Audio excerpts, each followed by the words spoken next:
Hi friends, welcome to P&P entertainment. இன்றைக்கி நம்ம சேனலில் பார்க்க போகிற ரெசிபி என்னென்னா, ஃபுட் கலர் சேர்க்காமல் ஒரு 10 நிமிஷத்தில் செய்யக்கூடிய பாம்பே அல்வா ரெசிபிங்க. செம்ம சூப்பராக இருக்குங்க. வீடியோக்குள்ளே போகிறதுக்கு முன்னாடிங்க நம்ம சேனலை சப்ஸ்கிரைப் பண்ணாமல் இருக்கிறவங்க சப்ஸ்கிரைப் பண்ணிடுங்க. மறக்காமல் பெல் ஐக்கானையும் கிளிக் பண்ணிடுங்க. அப்போ தான் நான் போடுற வீடியோக்கள் உங்களுக்கு ஒன்றுக்கு அப்டேட் ஆகும். வாங்க அல்வா எப்படி செய்யலாங்கிறத பார்க்கலாம். இப்போது ஒரு பவுல் எடுத்துக்கலாங்க. பவுலில் 1 கப் அளவு கார்ன்ஃப்ளவர் மாவு ஆட் பண்ணிக்கலாங்க. 1 கப் அளவு கார்ன்ஃப்ளவர் மாவுக்கு நம்ம 2.5 கப் அளவு தண்ணியை ஆட் பண்ணிக்கலாங்க. மாவு அளந்தெடுத்த கப்லேயே ஆட் பண்ணிக்கோங்க.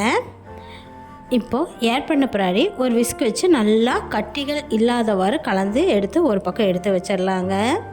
வீடியோவில் சில டிப்ஸ் எல்லாம் சொல்லியிருக்கேங்க, நீங்கள் ஸ்கிப் பண்ணாமல் பாருங்கள். இப்போ ஒரு கடாய் எடுத்து வச்சுக்கலாங்க. கடாயில் ஒரு 1/2 கப் அளவு சுகர் ஆட் பண்ணிக்கலாம். சுகர் ஆட் பண்ணி சுகர் நல்லா மெல்ட் ஆகி நம்மளுக்கு கேரமல் ஆகிற கண்டிஷனுக்கு வரணுங்க. இப்போ நல்லா சுகர் மெல்ட் ஆகிருச்சு.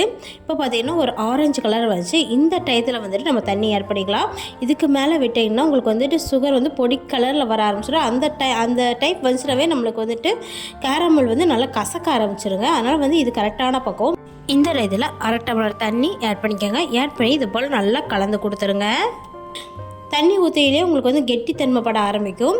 நீங்கள் கலக்க உங்களுக்கு கரெக்டான கண்டிஷனுக்கு இது போல் வந்த பின்னாடி நம்ம 3/4 கப் அளவு மறுபடியும் சுகர் ஆட் பண்ணி நல்லா கரைய விட்டுறலாங்க. கூட ஒரு 1/2 கப் அளவு தண்ணி சேர்த்து நல்லா கலந்து கொடுத்துருங்க.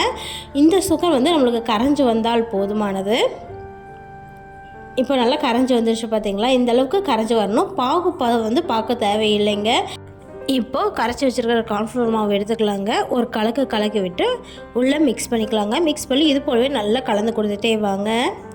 இப்போ கொஞ்ச நேரத்தில் நம்மளுக்கு நல்லா கெட்டிப்பட ஆரம்பிச்சிருச்சு பார்த்தீங்களா? இது போல் கெட்டிப்பட நம்ம கைவிடாது கிளறி கொடுத்துட்டே வரணுங்க.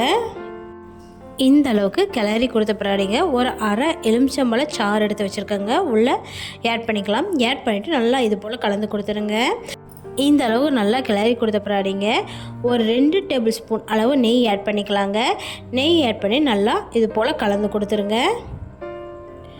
நெய் எவ்வளோ தூரம் ஆட் பண்ணுறீங்களோ அவ்வளோ தூரம் நம்மளுக்கு சைனிங்காக வரும் அல்வா. இப்போது நல்லா இது போல் கிளறி கொடுத்துட்டே வாங்க. நெய் ஊற்ற நல்லா கமகமன்னு வாசம் சூப்பராக இருக்குங்க. இப்போது நல்லா பார்த்தீங்களா? இந்தளவு மிக்ஸ் ஆகி நல்லா மின்னு அல்வா ரெடி ஆகிட்டு வந்துட்டுருக்குது. இப்போது மறுபடியும் 1 டேபிள் ஸ்பூன் அளவு நெய் ஆட் பண்ணிக்கலாங்க. ஆட் பண்ணி நல்லா கலந்து கொடுத்துருங்க. இது போலவே நல்லா கலந்து கொடுத்துட்டே வாங்க. இப்போது இந்த அளவுக்கு கிளறி கொடுத்த பிறகுங்க நான் ஒரு 20 முந்திரி போல் எடுத்து வச்சுருக்கேங்க. இப்போது உள்ளே ஆட் பண்ணிக்கிறேங்க. ஆட் பண்ணி நல்லா கிளறி கொடுத்துருங்க. 1/2 டீஸ்பூன் அளவு ஏலக்காய் தூள் ஆட் பண்ணிக்கலாங்க. ஆட் பண்ணி இது போலவே நல்லா கலந்து கொடுத்த பிறகுங்க 1 டேபிள் ஸ்பூன் நெய் ஃபைனலாக ஆட் பண்ணிக்கலாங்க. ஆட் பண்ணி இது போல் நல்லா கலந்து கொடுத்துருங்க. இப்போ பார்த்தீங்கன்னா நம்ம ஊற்றுற நெய்யெல்லாம் உள் வாங்கிட்டு மேலே அப்படி நெய்யாக மிதங்குது பார்த்தீங்களா? அது மட்டும் இல்லைங்க, பாத்திரத்தில் ஒட்டாமையும் வருதுங்க. இது கரெக்டான பக்குவங்க. இந்த டயத்தில் நம்ம வேறொரு பவுலுக்கு மாற்றிக்கலாம். இப்போ மாத்திரை பவுலில் ரெடி பண்ணிக்கலாங்க. நெய் தரவுன ஒரு பிளேட்டோ பவுலோ எடுத்துக்கோங்க.